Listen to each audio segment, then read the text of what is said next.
والتاني اللي بيكون ساحر وبيكون واقف يتدرب قدام المراية على خطته الجاية. وبعدين بيجي دوره بيطلع على المسرح ويضل يوري الجمهور الخدعة بتاعته، وبيكون في واحد بيراقبه، والشخص التاني ده بيكون اسمه ميرت، واللي بيكون موهبته ان هو يقدر ينوم اي حد مغناطيسيا، وبيكون موقف عيلة وبينيم الراجل ويبتزه عشان ياخد منه فلوس. ويكون نفس الراجل اللي بيراقب دانيال واقف برضه بيراقبه، ويروح لجاك اللي كان على سفينة سياحية بيبدأ يستعرض سحره قدام الناس، ويدنه شاغل في الناس ويوريهم هو بيتني المعلقة من غير ما يضغط عليها، وبيسرقهم وبيمشي. وبيكون برضه نفس الشخص الغريب ده واقف هو كمان بيراقبه. وبنروح لواحدة اسمها هنلي، واللي بتكون هي كمان ساحرة وبتكون في عرض سحر، وبتربط نفسها بالسلاسل وبتنط في المية من غير مفتاح، وبتكون هتغرق لو مفتحتش السلاسل بنفسها. وفعلا بتفك نفسها، بس بتخدع الناس انها غرقت وماتت، وبتطلع عايشة بعدها. ويكون نفس الراجل برضه بيراقبها. وبعدين الأربعة بيوصل لهم كارت غريب مرسوم عليه شكل معين ومكان معين عشان يتقابلوا فيه، ونشوفهم كلهم هم رايحين على نفس المكان في نفس الميعاد، وبيقابلوا بعض، وبنكتشف ان هم اساسا يعرفوا بعض. ويخشوا جوه الشقة اللي موجودة في العنوان، وبيلاقوا كارت تاني، وبيعرفوا يفكوا رموزه ويقدروا يشغلوا بروجيكتور. وما بيشغلوه بيلاقي حد بيعرض عليهم مهمة بملايين، بس لازم يسمعوا اللي هيقول لهم عليه. وبتعدي سنة عليهم، ويكون الأربعة كونوا فريق وهو مشهورين جدا وبقى ليهم متابعين بالملايين. وبيكون الأربعة بيقدموا عرض سحر على مسرح في لاس فيجاس، وبيخش الأربعة يتكلموا عن الحيلة السحرية بتاعتهم ويبدأوا فيها. وبينقوا واحد عشوائي من الجمهور، وبيجيله ميرت يبدأ ينام فيه مغناطيسيا، ويحطوا له جهاز غريب على راسه، وبيكشفوا جهاز تاني ويقولوا إن هما دلوقتي هيسفروه للبنك المركزي الفرنسي. وفعلا بتبدأ الحيلة بتاعتهم، والجهاز بيقفل، والراجل بيلاقي نفسه في البنك المركزي في فرنسا. ودانيال بيكون ماضي على كارت وبيقول له سيبه هناك وسط الفلوس. وأول ما بيحط على الفلوس كلها بتتشفط وتروح المسرح وتبدأ تقع على الناس. المسرح كل اللي فيه بيتجنوا من كمية الفلوس دي.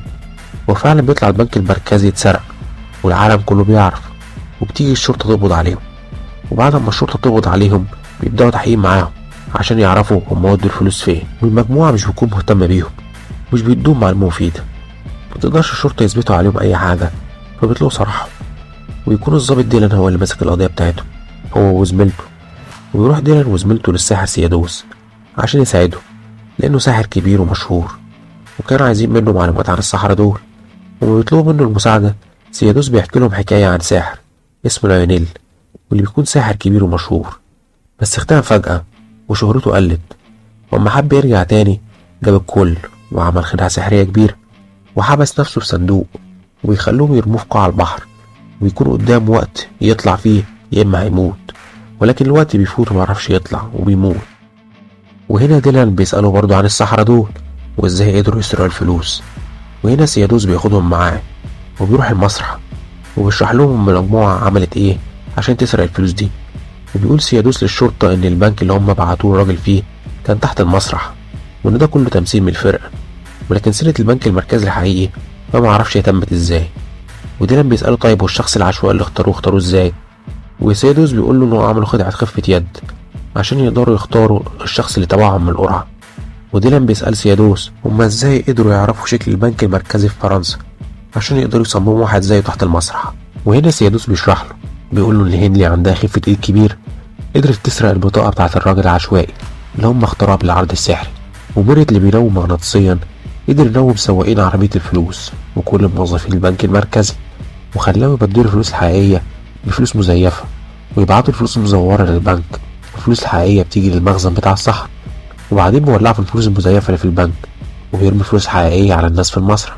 وبكده ما بيكونش عليهم أي دليل من الشرطة، لأنهم ساعتها كانوا في بلد تاني غير البلد اللي اتسرقت منه الفلوس.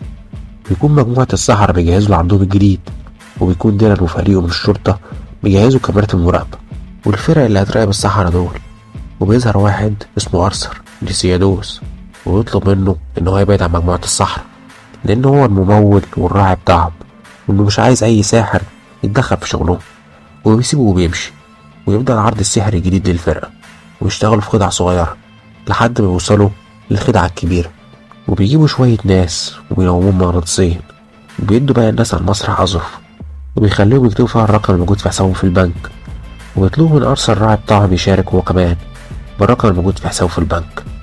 وميري بيطلب من الناس إنها تطلع الأظرف وتبدأ تركز عليها بنور الكشاف. وفجأة الناس بتلاقي الفلوس بتاعتهم في البنك زادت، وبدأ يوصل لهم كلهم فلوس على حسابهم في البنك. وحساب أرثر الفلوس بتاعته بدأت تختفي منه، وأرثر بيسألهم لو دي خدعة وإن فلوس زي ما هي، وهما بيقولوا له إن ده حقيقة. وأرثر بيحاول يهجم عليهم، بس ميري بيربطه في المسرح وبيهربوا بعد ما فضوا كل فلوس أرثر. واضطردوا من الشرطة، وعربية جاك بتتقلب بيه، والظابط ديلان بيقدر يلحق المخططات الورقية اللي كانت معاه، وبيعرف المخططات اللي معاه إن هما هيسرقوا خزنة موجود فيها 5 مليار دولار. فبيتحركوا بسرعة على المكان بتاع الخزنة، ولكن لما بيوصلوا هناك بيلاقوا الخزنة كلها اتسرقت ومش موجودة. لما بيوصلوا بيعرفوا إن القائد بتاعهم اتنوم مغناطيسيا، وأمر إن الخزنة تتنقل لمكان تاني غير المكان ده. وبتجري الشرطة ورا الخزنة لحد ما توصل لها، وبييجوا يفتحوا الخزنة بيلاقوا إن الفلوس اللي جواها اتسرقت واللي موجود فيها بلالين. وبعدها بيظهر السحرة في عرض مباشر، وبيقولوا إن هم يعملوا عرض سحري جديد، وبيحددوا الوقت والمكان بتاع العرض. وفعلا لما بيجي الميعاد المكان اللي قالوا عليه بيكون مليان ناس، وبتظهر الفرقة كلها قدامهم، وبنعرف إن دي آخر عرض سحري للفرقة. وودعوا الجمهور وبينطوا تتحول أجسامهم كلها لفلوس وبتقع على الناس في العرض. والظابط ديلان بيقرر يقبض على سيادوس بتهمة إن هو اللي ورا السحرة الأربعة دول. وسيادوس بيقول له إن هو ملوش دعوة بيهم، وإن هو لو خرجه هيقول له على كل الخدع اللي السحرة بيعملوها. وديلان بيقول له إن هو مقدرش يساعده في الأول، هيساعده دلوقتي إزاي؟ وسيادوس بيقول له إن هما أما راحوا مكان الخزنة اللي اتسرقت ساعة أما القائد بتاعهم اتنيم كانت الخزنة موجودة بس محطوطة ورا مراية كبيرة. وجاك والفرقة راحوا كسروها بعد ما الشرطة مشيت وأخدوا الفلوس منها كلها. وديلان بيقول له إن جاك أصلا ميت قدامه، وهو بيقول له إن هما أما كانوا بيطاردوا جاك بدل العربيات، والعربية الفاضية هي اللي اتدمرت وما كانش فيها غير ورق بتاع المخططات بس، وده كان جزء من خطط الصحراء. وبيكملوا كلام مع بعض، وبنعرف إن الظابط ديلان ابن الساحر اللي مات في البحر وهو بيعمل عرض سحري، وإن ديلان هو قائد فريق الصحراء، وإن هو عمل كده انتقاما لأبوه بس. وبيقول لسيادوس إن هو بينتقم منه لأن هو اللي قتل أبوه بعد ما جاب له صندوق بايظ عشان يعمل العرض السحري، وأبوه مقدرش يهرب بسببه.